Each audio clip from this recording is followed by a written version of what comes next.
What is good, ladies and gentlemen? I know I haven't given you a review in a long time. This is Before You Watch, and I am your host, Abwon. If this is your first time tuning in, I give you spoiler-free reviews all the time. It can be in theaters, streaming services, whatever. It doesn't matter. But now, because of the COVID, the current pandemic that we're all dealing with, movie theaters are about to become obsolete. Streaming services are taking over. They're dropping content like crazy. Before, I used to hit you with a review every week because I knew what was coming out. I knew the exact schedule for months in advance, so I could plan for it. Now I wake up, 5 movies just dropped. Which one you want to see? And it's just like, so I'm just trying my best to make sure I'm as efficient as possible, because I'm not about to be out here posting 7 videos a day, because that's a lot of marketing and I'm not beat for it. So anyway, let's just jump into this. One Night in Miami. It is on Amazon Prime Video. If you do not have an Amazon Prime account, I really don't know how much it's going to cost you. Probably $4 or $7, whatever. I have one. Well, somebody I know has one, so I got it. But for a quick synopsis, it's directed by Regina.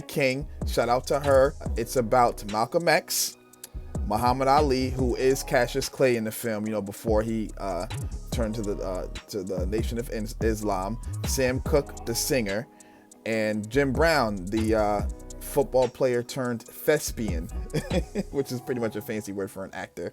So they're all mutual friends by way of Cassius Clay, I think, because he's such like a charismatic individual. So they're all mutual friends. Some friends are closer to each other than others, right?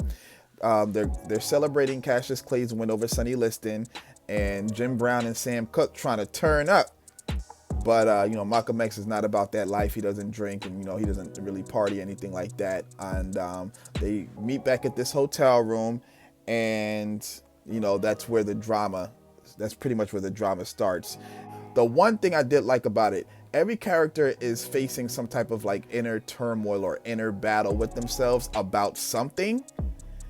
And it all comes to the forefront, but not where it's like, oh, well, we are all just full of drama. Let's just find a way to beat this. Nah, it's like they all come to like a realization that, what? We might have to make a change for the better.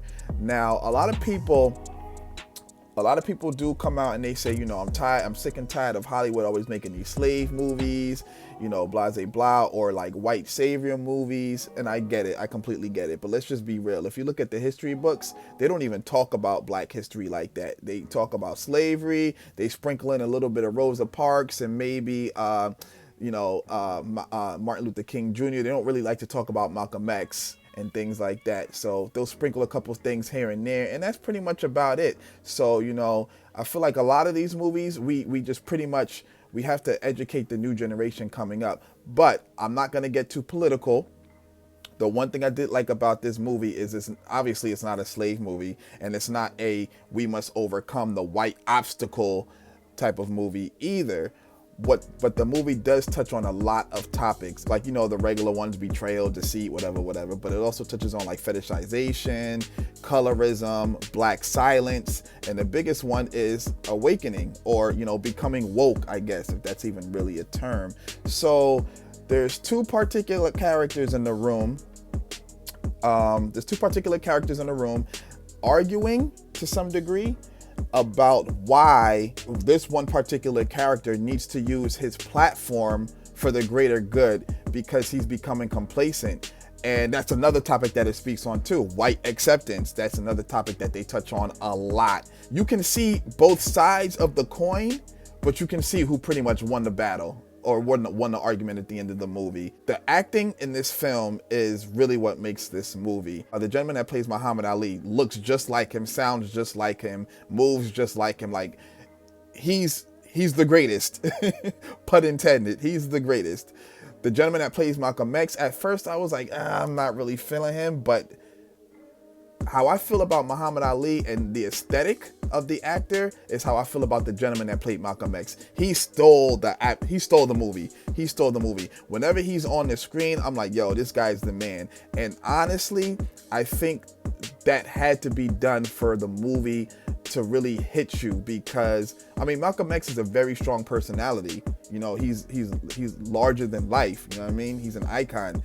You can't have somebody in there who's going to be cowering away from an argument or, you know, a heated discussion. Like, he has to be able to grab you, and he definitely does. The gentleman that plays Sam Cooke did his thing too. Definitely did his thing. I don't think he looked like Sam Cooke at all, but as an actor, he did it. He did it. He really hit you. He really hit you. Now, the one thing I did not like about this film is Jim Brown. The gentleman that plays him, I like that actor a lot, but Jim Brown just did not have a lot going on in this film in terms of monologue. You know, every character has their moment in this film, and I just felt I was waiting for Jim to have his, and he just never did. He just never did. They touched on him here and there, and I feel like somebody like that, Jim Brown was a huge figure at that time when he was an athlete, and I feel like they should have talked about that a little bit more and dug a little bit deeper, because it's football. Football to this day is still an extremely racist organization. Like, we all know what's going on. You know what I'm saying? Y'all see what they did with Kaepernick and everything, and a lot of these athletes still support Trump, and we know what's going on with Trump in the Capitol. Like, so I feel like right now, Jim Brown in that movie, I wanted to see more from Jim Brown. To the actual film, it's about an hour and 50 minutes. I felt like there could have been maybe 20 minutes cut from a few scenes, and the movie could have been at least an hour and 40 minutes the most. But, you know, those extra minutes really don't hinder too much. It does start out a little bit slow. There are some scenes that are a little slow. They do drag a little bit, but it doesn't take away from the movie. One of my friends, she said she saw the movie, and this is a movie that you can only see one time. I completely agree with that. I definitely agree with that. You ever seen those pictures, and it's got like all of these celebrities like Tupac, DMX, Cannabis, Big Pun, or whatever, pictures like that when they're all at like a random like gas station or something, and people are like, damn, I wonder what they were talking about.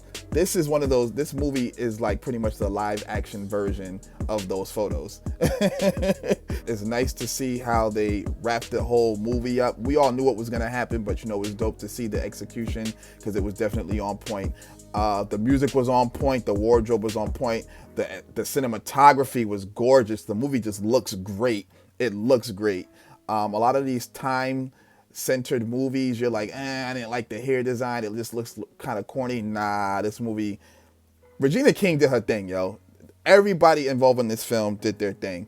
I'm going to give it an 8.5. I'm really going to give it an 8.5. I really did enjoy this movie. I highly recommend it. If you don't have an Amazon Prime membership, find somebody who does, get their login and watch this movie. You know what I'm saying? There's not a lot of curse words. I don't think there are any curse words, honestly. There could be, like, they do say pussy like probably 3 times, but is that really a curse word? Anyway, 8.5, One Night in Miami. Go check that out. You do not have to be in Miami to watch it.